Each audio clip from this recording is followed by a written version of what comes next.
हमने किसी जाकिर नायक को शांति का मसीहा कहने वाले, इशरत जहां को बेटी कहने वाले, अफजल को हालात का मारा कहने वाले, हाफिज को साहब कहने वाले, ओसामा को जी कहने वाले, बुरहान वानी को भटका नौजवान कहने वाले आतंकवाद पे भाषण दे रहे हैं।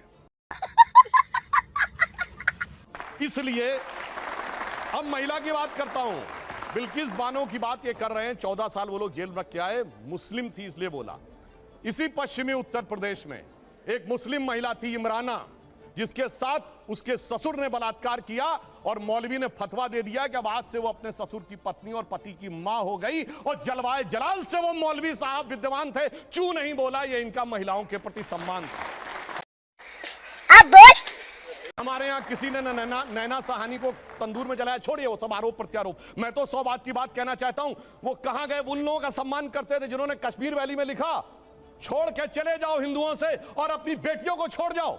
वो गिरजा टिक्कू जिसके साथ सामूहिक बलात्कार के बाद आरे से काट दी गई और चू नहीं निकला किसी के मुंह से। वहां एक किसी महिला एक के साथ नहीं, पूरी कम्युनिटी के साथ हुआ और सब मौन साधारण किए रहे, क्योंकि वो सेक्युलरिज्म का सुंदर संगीत था, उससे इनको वोट मिलने थे। कहते हैं आईएसआई भारत की धरती पे नहीं था। मैडम, आपकी सरकार के समय में रिपोर्टें हैं आईएसआई के कितने मॉड्यूल्स काम कर रहे थे। अरे बाप रे, ये तो धोती खोल रहा है। और जो आप बता रही हैं वो कहानी तो बहुत पुरानी हो गई। उसके बाद तो जो ठुकाई हुई कहां, उरी में, जो कुछ हुआ बालाकोट में, उसके बाद Imran Khan as prime minister of Pakistan बोले पाकिस्तान की नेशनल असेंबली में, जो हिंदुस्तान ने किया है बालाकोट में उससे ज्यादा कुछ खौफनाक ये लोग करना चाह रहे हैं। आप ये सोचिए, आप शांति के कबूतर उड़ाते थे और हमने बाज उड़ाए हैं गुरु गोविंद सिंह जी की तरह। और आपने लास्ट में कहा शायद देश 1947 में, 2014 में नहीं, आप 47 से मानते हैं, ये राष्ट्र सनातन है, चिरंतन है, 1947 में पैदा हुआ नहीं है। इसलिए इस राष्ट्र को कोई अपने को फादर कहने लगता है, कोई क्रिएटर कहने लगता है, कोई राष्ट्र का निर्माता कहने लगता है। ये राष्ट्र वो है। आप लास्ट में एक बात करो, कर्नाटक बात है, बिल्कुल अच्छी बात है, पर मैं पूछना चाहता हूं, कर्नाटक में चुनाव परिणाम आए, हम हारे और ये जीते। मैं पूछना चाहता हूं, राहुल गांधी ने जाकर कहा था कि इंडिया में डेमोक्रेसी ऑलमोस्ट खत्म हो गई है, सारे संस्थान अब काम नहीं कर पा रहे। तो मैं पूछना चाहता हूं, 2 सुप्रीम कोर्ट के जजमेंट आए जो आपने कहा आपके पक्ष में आए, उसके बाद अब इलेक्शन कमीशन सही है कि नहीं, ईवीएम सही है कि नहीं, आप डेमोक्रेसी से जीते हैं कि नहीं कर्नाटक में। मेरा मानना है कि अगर हम ईमानदारी से स्वीकार करते हैं कर्नाटक में हारे हैं, कांग्रेस को ईमानदारी से क्षमा मांगनी चाहिए कि आगे से हम अपने राजनीतिक हित के लिए विदेश की धरती से जाकर कभी इस देश को बदनाम करने की कोशिश नहीं करेंगे। और good question, you are a good question. पुनः मैं कहना चाहता हूं, आज मैं विनम्रता से और चुनौती से पूछता हूं, G7 कंट्रीज और G20 कंट्रीज में एक देश बताएं जहां महंगाई की दर हमसे ज्यादा हो और विकास की दर हमसे कम हो। हम दुनिया में सबसे बेहतर। अब आता हूं गलवान पे। गलवान में हमारे 20 सैनिक बलिदान हुए हैंड टू हैंड फाइट में। देखिए चीन पे इनको कितना भरोसा है। आप प्रैक्टिकली सोचिए, गोली नहीं चली, हाथ की लड़ाई में 20 लोग मारे गए, उधर से कोई घायल नहीं हुआ। ये होती है व्हाट्सएप यूनिवर्सिटी या राहुल गांधी से प्रेरित बुद्धि। ऐसा हो सकता है क्या?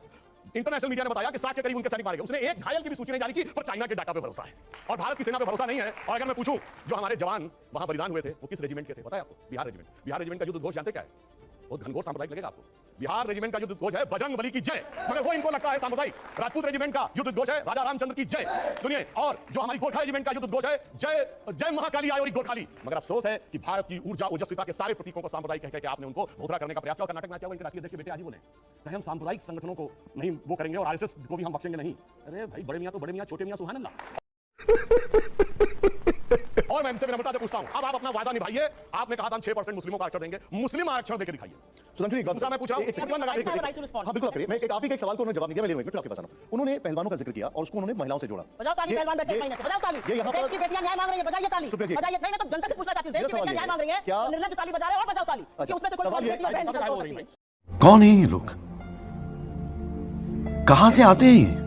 अरे बोलना चाहिए, तो बोलूंगी उसके लिहाज से आपकी सरकार क्या कर रही है? ये सरकार के सामने एक चुनौती है। ये एक ऐसा इशू है जो कि बहुत आगे बढ़ रहा है और एक ऐसा इशू है जो कि सेटल डाउन नहीं हो रहा है। हाँ, मैं बताता हूं, इसकी जांच हो रही है, जांच कोर्ट के भी निर्देश पे हो रही है और इंडियन ओलंपिक एसोसिएशन भी कर रही है, उसका इंतजार नहीं है। मगर ये बताइए, केरल में जो लड़कियां पकड़कर धर्मांतरण करके जिहादी बनाने के लिए ले जाई जा रही हैं, वो तो फेक स्टोरी है। महिला सम्मान से गायब, महिला सम्मान गायब। और यहाँ जो जांच हो रही है, कोर्ट के निर्देश में हो रही है, उसका इंतजार नहीं करना है और ताली बजाना है और वहां कहना, जबकि इनके मुख्यमंत्री ओमन चांडी ने कहा है, कांग्रेस के मुख्यमंत्री ने और कम्युनिस्ट पार्टी के मुख्यमंत्री को महिला न कश्मीर में चिंता महिला की, न केरल में चिंता।